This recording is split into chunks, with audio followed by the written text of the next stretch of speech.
এই ডাকসু নিয়ে অনেক আলাপ হয়েছে, অনেক কিছু হয়েছে, অনেক কাদা ছোড়াছড়ি হয়েছে, পাল্টাপাল্টি অনেক অভিযোগ হয়েছে। এসব ভাই ছেড়ে দেই।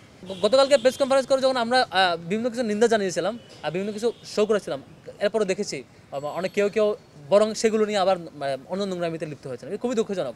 আসলে শিক্ষার্থীরা, ঢাকা বিশ্ববিদ্যালয়ের শিক্ষার্থীরা খুবই ম্যাচিওর। আপনারা রাজনীতি করতে যাবেন, আওয়ামী লীগ তার সামগ্রিক ক্যাপাসিটি দিয়ে 15 বছর কোলে উঠতে পারে না, পালাইতে হয়েছে। এটাই আউটপুট। যখন আপনি বাজে অ্যাপ্রোচে যাবেন, একদিন শেষে আপনাকে ভুগতে হবে। সবাইকে আহ্বান করব সুন্দর ক্যাম্পাস নির্মাণ আসার জন্য।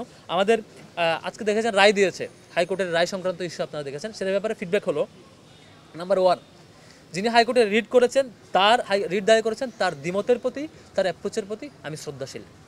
আর রিপিট, যে যিনি হাইকোর্টে রিট করেছেন আমার বিরুদ্ধে, আমার ব্যাপারে, তার এই দ্বিমতের প্রতি আমি শ্রদ্ধাশীল ছিলাম, এখনও শ্রদ্ধাশীল। দ্বিতীয় হচ্ছে, বাংলাদেশে বিদ্যমান আইনের শাসনে যেই প্রক্রিয়া 24 পরবর্তী সময়টা, সেটি আইনের শাসনের প্রতি আমি বিশ্বাসী এবং শ্রদ্ধাশীল।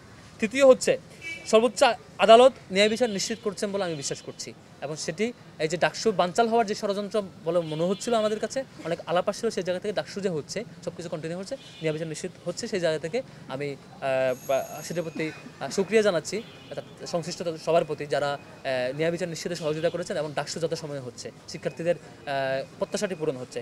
এরপরে হচ্ছে, এই মামলার ব্যাপারে আমি মনে করি এই মামলায় কেউ হারে নাই। তিনি হেরেছেন, আমি হেরেছি, তিনি জিতেছেন, আমি জিতেছি, এই ফ্রেমওয়ার্ক না।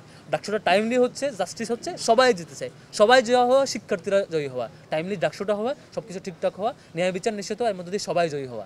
কে জিতেছে, কে হেরেছে, এই অ্যানালাইসিস এখানে হওয়া উচিত না। আর সর্বশেষ হচ্ছে, এই ডাকসু নিয়ে অনেক আলাপ হয়েছে, অনেক কিছু হয়েছে, অনেক কাদা ছোড়াছড়ি হয়েছে, পাল্টাপাল্টি অনেক অভিযোগ হয়েছে। এসব ভাই ছেড়ে দেই। এসব আলাপ বাদ দিয়ে আমরা সবাই মিলে ডাকসু নির্বাচনটা পারফেক্টলি করি, সবাই কম্পিট করি, শিক্ষার্থীরা তাদের ভোট দিক, মতামত দিক। যিনি জিতবেন, ভোট যে দিক না কেন, তিনি সবার প্রতিনিধি হয়ে রোল প্লে করবেন। যিনি জয়ী হবেন, শিক্ষার্থীদের প্রতিনিধি হয়ে তিনি ফাংশন করবেন। সেই জায়গাটি পাশে সবাই মিলে অংশগ্রহণ করি, সেই জায়গাটি থাকবে বলে বিশ্বাস করছি।